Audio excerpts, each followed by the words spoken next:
Të nderuar shikues e dëgjues, përshëndetje. Selam aleikum. Ja ku jemi së bashku edhe këtë të premtë në Z Podcast. Çdo të premtë duke filluar nga ora 20 Bashkia Islame e Kosovës dhe Z Podcast në Facebook. Tema nga më interesantet për këtë javë do të flasim për komunikacionin, një temë e rëndësishme me të cilën ballafaqohet çdo njeri, ndoshta për çdo ditë dhe çdo ditë. Me ne në studio eksperti i kësaj çështje zotri Bekim Ahmeti. Nderuar mirëserdhët. Faleminderit për ftesën, mirë se u gjej. Faleminderit juve që u përgjigjet ftesës. Si janë të nevojshme këto rregulla? Komunikacioni ka ekzistuar ka hmoti dhe jemi marrë vesh në mes veti. Kalo ti i pari, jo unë po kaloj i pari dhe kështu ka qarkulluar. Po, derisa ka pas numër të vogël të mjeteve të qarkullimit. Do të thotë komunikacioni, siç e thatë, ka ekzistuar qysh në kohërat e vjetra. Qysh prej fillimit të zbulimit të rrotës, që rrota është gjetë në Mesopotami, është pjesë të Iraku, do të thotë ai vend. Por është gjetë rrota aty fillet e rrotës. Ka raste që thonë që daton edhe më herët se kaq, ka raste që daton edhe më vonë. Do të thotë njeriu gjithmonë ka pas nevojë për me zhvillu një lloj komunikimi përmes rrugëve, komunikimi i mallrave. Ç'është komunikimi i fjalëve? Ky është komunikimi i mallrave dhe udhëtarëve. Do të thotë gjithmonë në jetë ka qenë ekzistuar, ka pas tendencë të zhvillimit. Kryesisht në fillim të filleve të para kemi zhvilluar komunikacionin në bazë rrugëve, të cilat i kemi gjetë të krijuara, do të thotë qysh prej zanafilës apo fillimit njerit të parë, pastaj jemi ardhur të adaptuar. Profesor, si rregullohet sistemi organizativ i komunikacionit? Si do duaj dhe si rregullohet? Komunikacioni kryesisht rregullohet në bazë të rregullave së dorës së djathtë, aty ku mungojnë shenjat e komunikacionit është baza. Këto rregullat, për shembull rregullën e krahut të djathtë kush e përcakton? Në një vend. E përcakton shteti. Okej.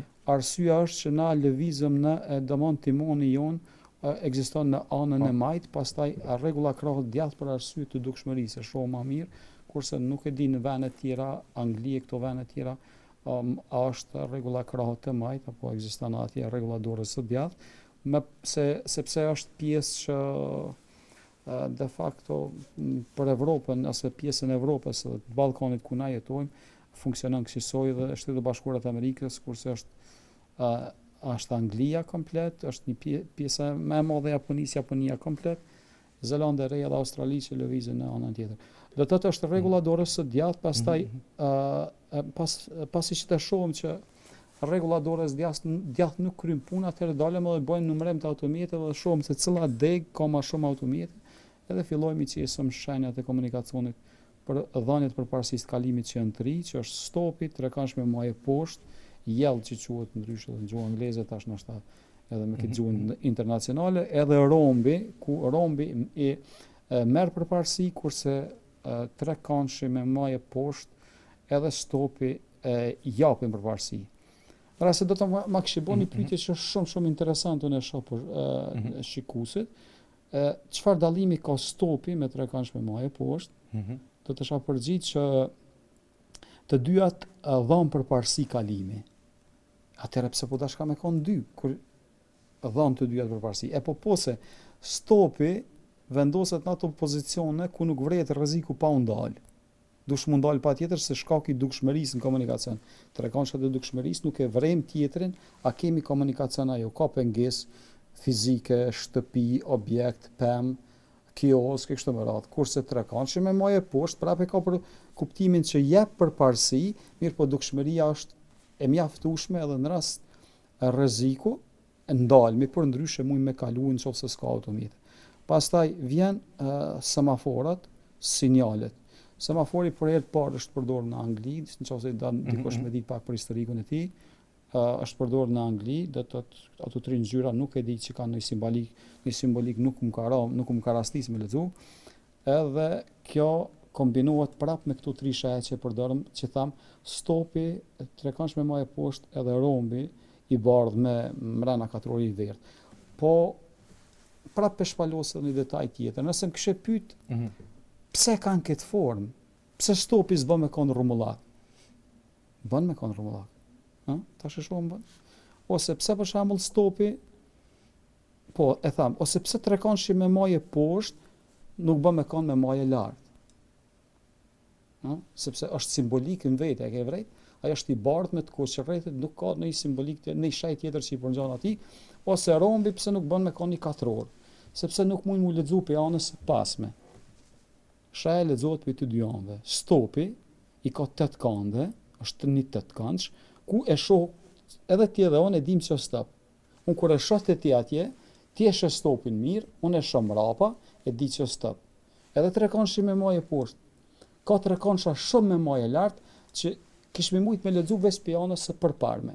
Pe anës së prapme nuk muj me vrejt se çfarë shaj është, po edhe rombi gjithashtu të shkon 4 orë, që ka urtësi në këtë punë, të shkon 4 orë prap nuk ish mujt me lexu pe anës së pasme, e kemi nevojë këtu 3 shaja sepse rregullojmë përparësinë e kalimit. Edhe atëherë kur drita e verdh, drita e kuqe e verdh dhe e gjelbërta janë prezente njëna për ty kur na japet përparësia dhe në ndalohet, atëherë kombinohet me anë të rregullës së dorës së djathtë prap.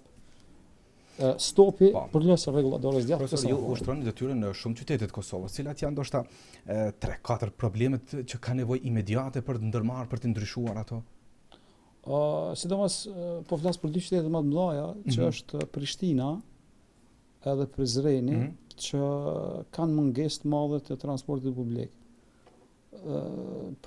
Prishtina transporti publik do zvoglonte, do rregullonte komunikacionin rrugor? Po imagjinoni ju qyteti Curiut, se po bëjmë një analogji që ndoshta edhe nuk i përkan, nuk i përngjan shumë. Realiteti i qytetit Curiut është shpall 3 vjet qyteti më i miri, jo për ndërtesat nalta, pasërtie këtu, i ka këtu, nuk do të them që i mungojnë, po për shkak transportit publik ka qenë parolla merri qelsat vjerrin në gozh, nuk të duhen. Do të na në Prishtinë sidomos nuk mujmë me përdor transportin publik në çdo pjesë të lagjes apo në çdo cep të Prishtinës aty ku na llojitet, edhe transport publik që kemi është gjithmonë i ngarkuar me automjetet e udhëtarëve, automjetet e vogla, automobilat këtë rast. Pa pas linja të verdha ekstra për automjetet të transportit të udhëtarëve në këtë rast. Do thotë transporti publik nuk do e përmirësonte në qytetet tona komunikacion? Absolut po, shumë e përmirëson. Bile i shkon shumë i mirë që ta kemi një linjë Ferizaj-Prishtinë, një linjë tramvaj ku do të shkarkohet prapa pallatit të Rinisë. Pastaj pjesa me Dugaxhinin te Pejave që ka një transport e kurrëdor. Mirë po është bukur i vjetrum, edhe kufizimi i shpejtësisë aty në lokomotiva nuk ka arrin më shumë se 60 km/h, që është transport, bën pjesë në grupin e transportit të ngadalshëm, sa i përket aty në Mbishina po flas.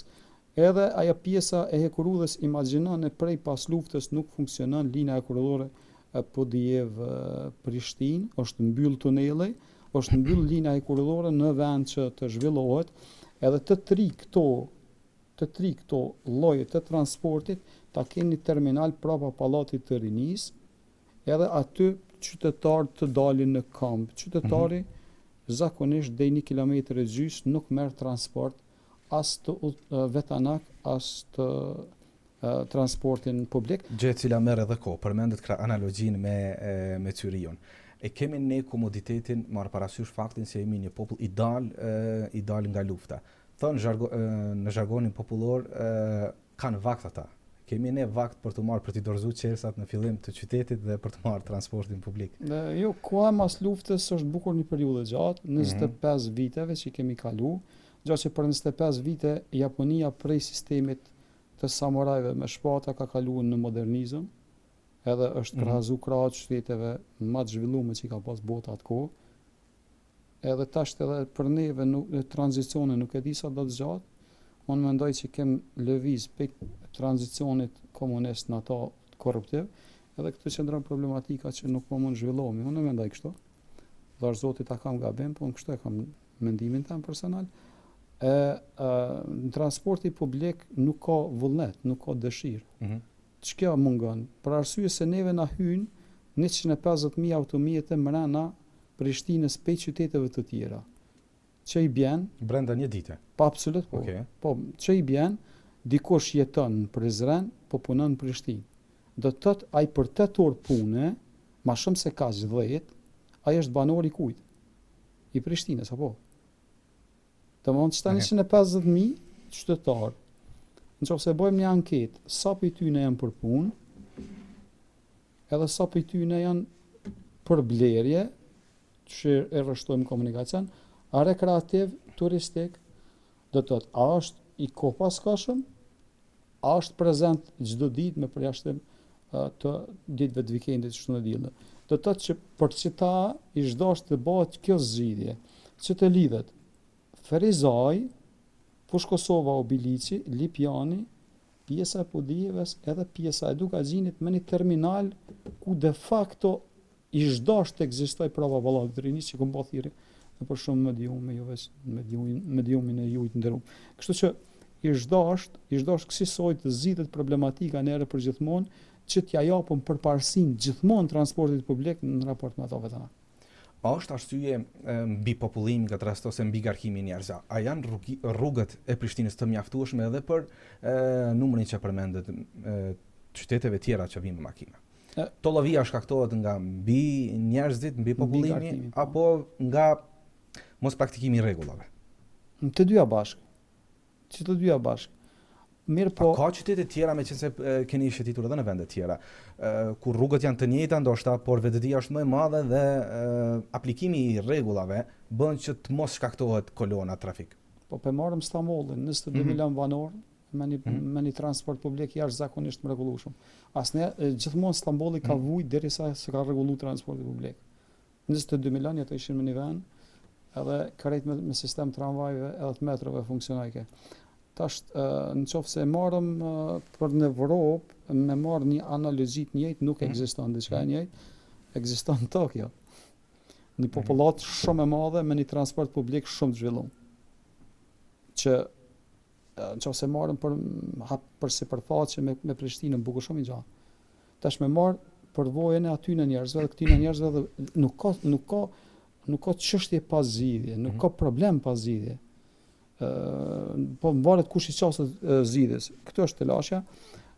Nëse na i kemi japur përparësi transportit vetanak, automjeteve të udhëtarëve në raport me ato publikun, gjë që kjo logjik ka qenë në Amerikë prej vitit 1923, 32 deri në 46, ku e kanë pas një logjik të tillë, pastaj kanë ndrruar 100%. Imagjinoje qytetet mëdha me miliona banor, ata gjithmonë përdorin transportin publik. Edhe na i çdosh me kriju një diçka të tillë, pastaj me thonë me zhvilluar vetdijen e logjikën e qytetarit që ta marr transportin publik. Unë imagjinoj e lash automobilin shumë larg për ju këto. Pikërisht isha duke pyetur, a është një problematik tjetër parkingi, mungesa e parkingeve? Shumë është problematike. Imagjinoj 40% hyrat të Parisit vijnë për parkingje. Pe bëjmë një analogji kështu. Po. Unë kemi pas provim autobaza, autostacione, ushqujt. Okay. Në Dardani kemi numëruar automjete prej orës 6 mëngjesit deri në ora 6 mbrëmje.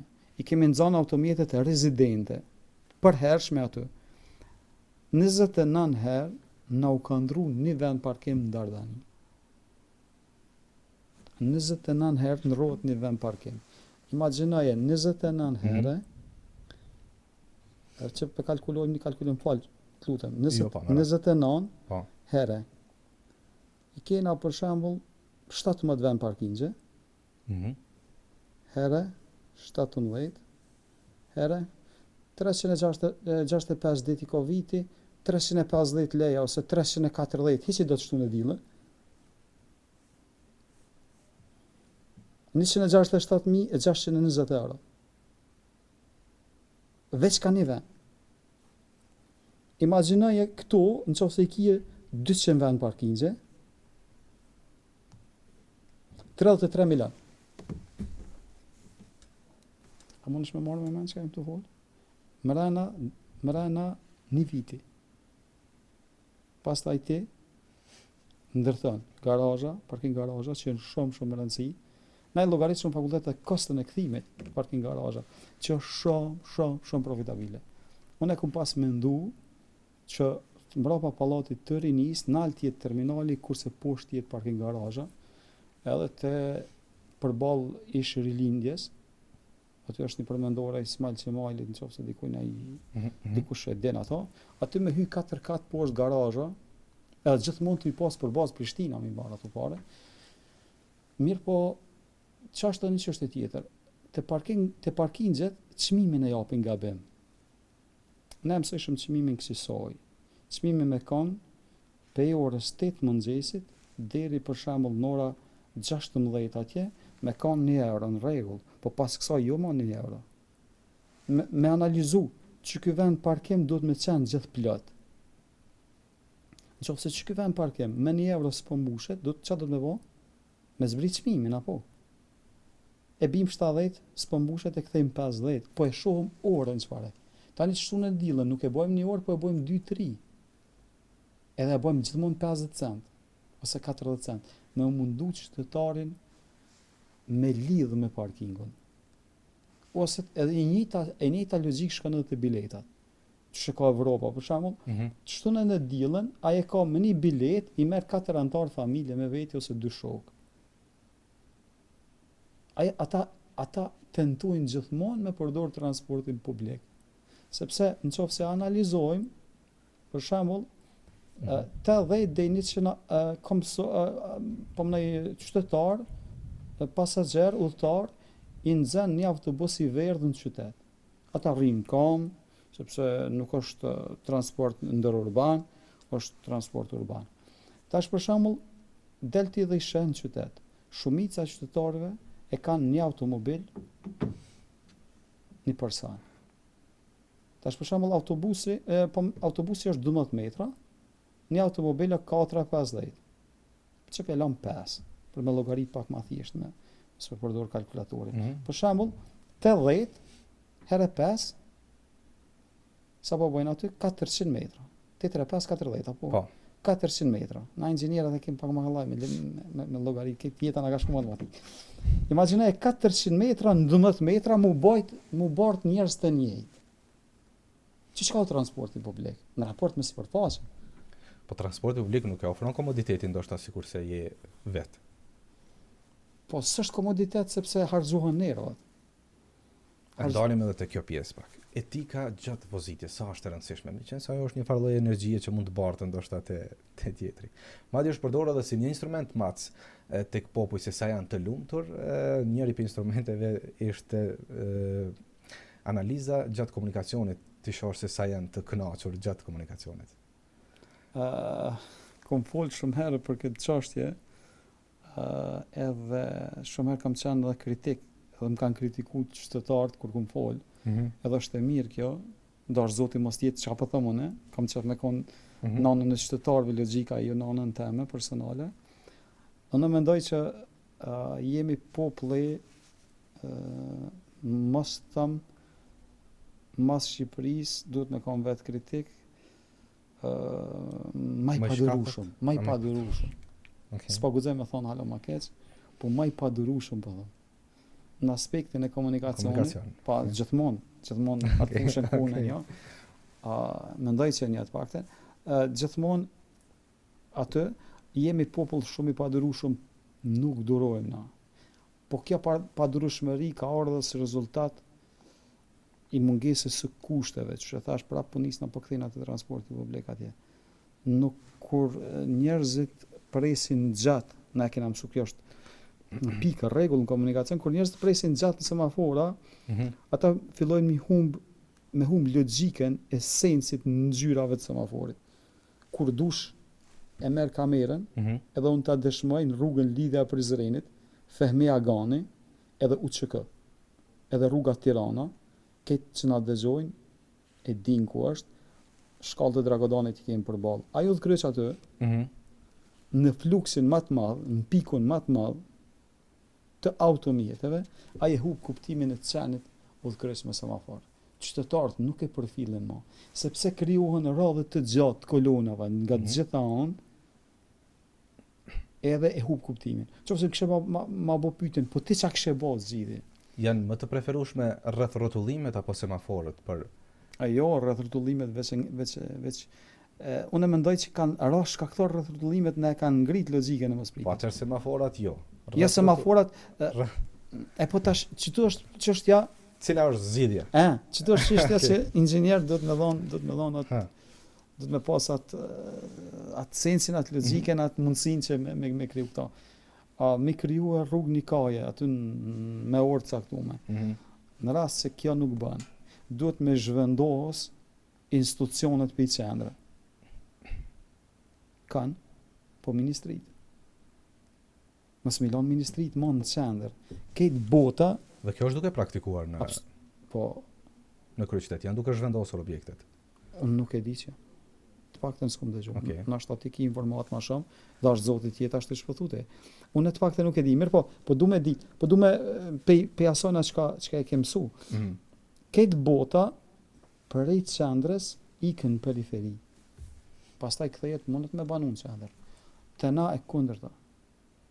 Institucionet që janë shkollore edhe universitare bën me konë qendër, se studentat ecin kam.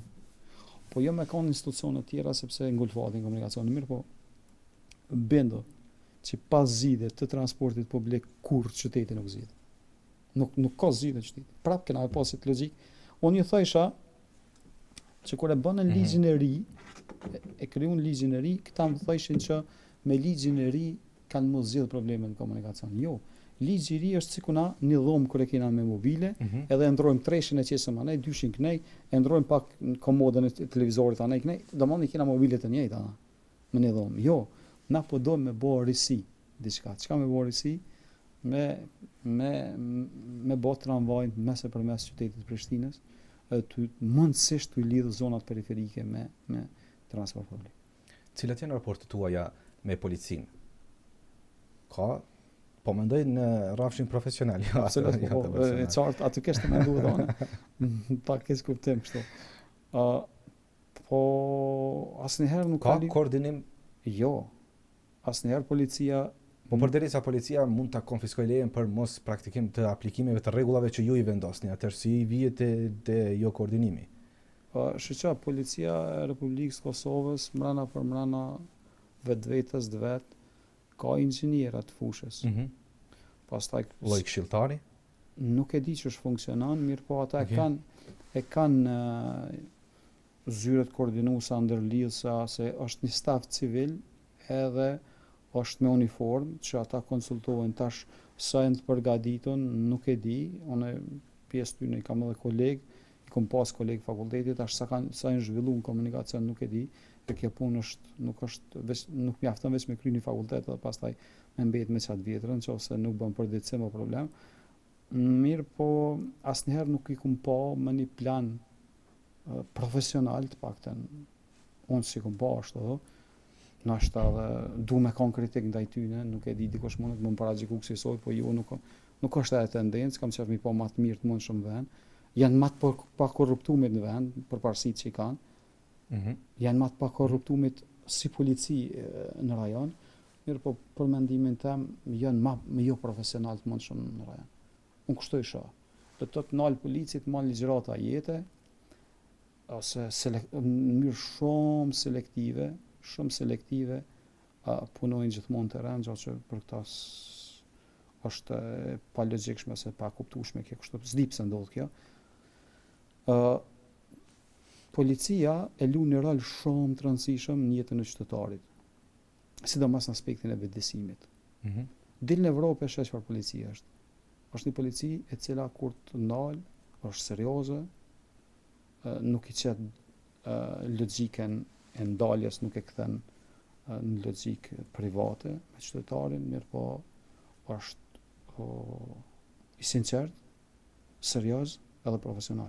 Bile Gjermania që di ka pas zëra që jenë konë shumica teknik profesional të komunikacionit atë cilë mirë me fushën e komunikacionit, ose ka pas jenë konë intelektual që u dash me kry një fakultet ose një diçka ngjashme. Pastaj policia jonë se di që i ka këto logjika. Pastaj i mungojnë edhe pajisit shumë policisë. I mungojnë për shembull radar. Imagjinoj ka vepruar me vetëm 5 radar në krejtë Republikën e Kosovës janë përdorur me vitet tënë, ndoshta me 10-15 vite më shumë se kaq. Nuk kanë pas alkohol mac. Ku na thojnë çdo i 5 banor që aksidenton sot në botë, është si rezultat alkoolit në gjak. Çdo i pesë i banu. Jem bërë matje për këta. Po tash imagjinoje një polici serioze nuk ka pas matje të alkool test. Nuk ka pas metër me mat. Unë kam pas shumë herë s'kam pas metër ose gjendja teknike e automjetit ka qenë nivel me lamë për dëshiru. Do të ka qenë nivel jashtëzakonisht të ulët. Ata vetë janë deklaruar. E problematika tjera që e din ata më mirë se na. Kur jemi te aksidentet, i kem disa statistika vetëm gjatë vitit 2024, kemi rreth diku 22.000 aksidente. 88 prej tyre me fatalitet, 96 viktime. Po kështu kemë në këtë gjendje pej pas luftës. Edhe prapë po kthejna te ligji i ri. Kom pas qenë për shumë Ligji i ri ndërkohë thotë rreth 700.000 gjoba janë shqiptuar. Por përsëri numri i aksidenteve është ndonë se në raport me vendet e rajonit është tejet i ulët. Pse? Pse kështu? Pse në vende tjera, imagjinoje të Evropën para darë mobil statik edhe pa kamera. Imagjinoje Gjermania çka ndodh, Austria, Italia, vetë sa isha në një trajnim në semafor atje. Imagjinoje çka ndodh nëse s'ka radar. Këta nuk është që kushton shumë. Unë që kam një bindje nga njerë që nuk dënë dikosh. Nuk dënë. Po çarkullojmë mirë. Jemi të kënaqur me gjendjen. Imagjinoj si t'ishte gjendje luftet. Pastaj, ligji mbi siguritë komunikacionit është themeluar në 1962 në Vjenë, që quhet Konventa e Vjenës. Konventa e Vjenës i ka përcaktuar rregulloret mbi komunikacionin. Qysh prej asoj kohe deri sot, ata e kanë filluar me edukue qytetarin në raport me komunikacionin. Qysh? Pej sistemit parashkollor deri te ai para universitar. 8.000 fëmijë kena mbrana 3 vite vdeku në Evropë. Pa marrë statistikën vendeve të cilat nuk janë anëtarë të Evropës. Ta kom bën një lloj seminari për këtë punë, më mirë me to ekskluzivisht. Minim 10.000 kanë vdek në mbrana, kanë vdek së rezultati i komunikacionit, po jo goditje direkte. 8.000 janë godit direkt.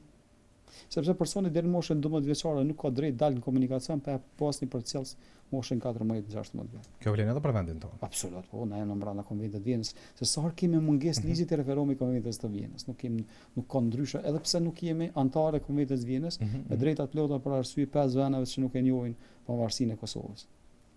E tashti Konventa e Vjenës e ka bën një rregullore çka do të bëjmë na për fëmijët. Në qëto 8.000 fëmijë që kanë vdekë mrena 3 viteve si aksidenti drejt për drejt, një prej vendeve kryesore, vendin e parë që ka zonë vende të cilat posa janë fut mbej, siç është Bullgaria, Rumunia, edhe te Kroacia është më mirë, nuk e di cila ishte e treta, kurse 3 të fundit ishin Finlanda, Norvegjia dhe Zvicra. Do të thotë, unë isha vitin e kaluar në FIA në Egjipt, morëm pjesë atje në një konferencë, ishte Spring Conference për 2024, ku një zvicran e prezentoi një aplikacion në telefon shumë të thjeshtë, ku fëmija krijonte një farë lloj loje, ecste në për qytet, por kur kaloi ke aty ku nuk kesh vend kalim të komsorëve, që i thomë në zebra ndryshe, atëre i delke një farë kras, një X, që nuk e lej i dredhë ke telefoni. Edhe ai mësoj ke pisi fëmijë me përdor ato. Pastaj për një sistemit parashkollor deri te ai para universitar e fusin një land mrena kurikulës së arsimit Kosovës, ku i vetëdijsojmë qytetarët në raport me komunikacionin. Na këto dash të me bë, mi certifiku apo mi shkollu stafin për sistemit parashkollor të profesorëve, do të thotë mësues klasor, pastaj këta të ciklit të dytë dhe të tretë, edhe kësaj pastaj këta çat dihet ta bartin të nxënësat edhe gradualisht ta vetëdijsojmë qytetarin me pasojat fillimisht në fushën e komunikacionit, pastaj edhe çka kemi të drejtë, çka nuk kemi të drejtë, se jemi një qytetari që jetojmë në këtë kohë e sotshme, nëse mund me quajtë moderne, e që de facto ja kemi bërë secili cilit cilmi mirë drejt, qoftë në komunikacion në fusha tjera. po në veçantë në komunikacion. Mirë po nuk kemi has në bashkëpunim. Letër e kemi shkruar Komunës Prishtinës e Ministrisë të Infrastrukturës në Republikën Kosovës, edhe email zyrtare i kemi bë, asnjëherë nuk kem pranu. Bile të paktën më thonë s'kem nevojë për këtë çështje, mirë po krejt kanë hasë në vesh shorder që do të thotë nuk kanë paraqit në një nevojë që të ndodhë kjo. Kështu që kemi lanë në mëshirë të fatit qytetarin. Pastaj tashti për shembull ta zëm edhe testi i alkoolit nuk dihet nal polici, për shembull nuk ka ndonjë aksion javor që qytetari ta dinë sa promila të alkoolit në gjak i ka, që shkon gram për litër shoferin këtë rast. Ose ka raste se disa ju ka ndodhur, na kemi punu me punëtor, kemi sinjalizuar rrugët të Kosovës natën, kryesisht kur është komunikacioni i qetë, jemi të rrezikuar jashtëzakonisht shumë për arsye që mas orës do të 10-11, 1-2, veç kur vjen 1-2, kemi lëvizje shumë të shpejta të automjeteve gjatë që e rrezikojnë njëri tjetrin, edhe asnjëherë ndoshta edhe ka pas raste kur policia ka marrë një aksion shumë fort që dihet se ku shkojnë ata njerëz, pe ka vinë ata njerëz, edhe pse lvizet me të atë shpejtësi. Çfarë duhet të ketë parasysh një shofer sot? Cilat janë 5 probleme ndoshta që hasen më së shpeshti? Po problematikat më shumte që i ka Kosova, ose që nuk i dim, po. Po është mos respektimi i shpejtësisë së lëvizjes. Një prej problematikave kryesore është lëvizja shpejt, që ka rezultuar gjithmonë numër të madh të aksidente. Pastaj po si ta shkarkoj adrenalinën që më jep shpejtësia mua, ku ta zbarkoj? Ajo të janë poligonat ku dikush ku shko qef të garaj, shkon në poligon atje, pagun mos gabofsh ashtë 15 euro ditën, edhe pastaj del prej aty edhe nuk ja ka bërç kur kush jetën kërkujt. Imagjinoje, je në vend kalim të komsorëve, Zoti na ruaj, aty e shtyn karrocën në nan, një fëmijë ka në karrocë, një ka për dorë, që na ndodhi te katedralja atje, që na ndodhi në Kodër Trimave, që na ndodhi te përballë Gorenjes së Vetërneke kështu me radhë, ku vjen dikush atje i cili nuk e respekton dritën e kuqe, e godet nanën me gjithë fëmijë, edhe njënën për fëmijëve vdes, nana me gjithë fëmijën tjetër mbesin karrocë lëvizje, e shtyn karrocën përjetësisht. Imagjinoje e shumë një andër një njeriu, edhe lë mbreng një njeri tjetër përjetësisht me jetu me humbjen e madashërit të tij. Çka është ky rast? Kriminal. Absolut kriminal. Absolut kriminal është. Hyrja në dritën e kuqe me qëllim del rast kriminal. Sepse kur japet drita e kuqe automobilit, komsori lëviz. Çdo kush duhet ta di këto. Me përjashtim ata cilët e marrin lejen me meto, që numri i tyre është jo i vogël. Unë kum thonë 50% e qytetarët më kanë korrigju, ka thonë janë jo 50, po ndoshta 80. Imagjinoje, unë kum pas rast, ma ka thonë një doktoresh, mjeke, që unë e ku marrë patën shoferin pagesë. Imagjino, me konë një qytetari thjesht, kur tash, para se me hynë studje që duhet me të shkru në patën shofer profesioni. Imagjinoje, një individ, një qytetar i rëndëm, qytetari thjesht, edhe mundet me tentu. Mirë po, një intelektual nuk gëzën me bënë gjati. Asnjëherë. Një intelektual duhet ta meritoj venin. Që tha më herët atë batutën bashk, nuk bë më ullë në vend ku nuk më një del zot. E kupton? E po du me thonë, kur ky hyn në dritën e kuqe me qëllim, bëhet rast kriminal. Edhe unë nuk do të kisha leju ndryshe vetëm me burg të dënuar. Për shembull, në Gjermani, nëse ti e godet komsorin në vend kalim të komsorëve, është identik sikuna dhunimi seksual. Barazleshme është ajo. Do të thotë shumë nalt, shumë e qëllimshme. Aq sa vepra që e falem. Të dyja këtu pa qëllim nuk shkojnë, apo? Jemi dakord. Sepse ti në vend kalim të komsorëve, ajo në drejtën, din që thonë këta pjurë në drejtën e vetë. E ti tash, ku ka me shku jashtë vend kalimit komsorëve? Do të thotë rastet në Kosovë të tilla janë të shumta, po masat preventive në vogla. Masat preventive. Tani pastaj marrja e pikëve të atë shoferit. Sikur na ti kishim pas na kamerat edhe radart që i përmena, do të kishim numrin shumë të madh të xhabet, të personave që do të xhabiten. Mu ma thani polic ose plot gazetarë më pyesin thonë, thonë si vjet brana një muji kem qit 1500 xhova, po ti nuk je tu qit rendiment me përdhu këmisha. Sa kam treg përdhu këmisha dhe krevata, ja. Ti kije njerëz që nuk e respektojnë ligjin. E nuk mujmë na me thonë ka shumë hajna të cilat hynë vjedhën e për shtëpia, po një 10 për tyne i arrestum e një 8 i lirum. Jo. Na i arrestojmë të 18 bashkë. Sepse 18 janë ata shkelës të ligjit. Atëre kësisoj të pas zero tolerancë ndaj atyre të cilët na dëmtojnë fizikisht dhe materialisht, atëherë do ta ngrisim vedijen qytetare.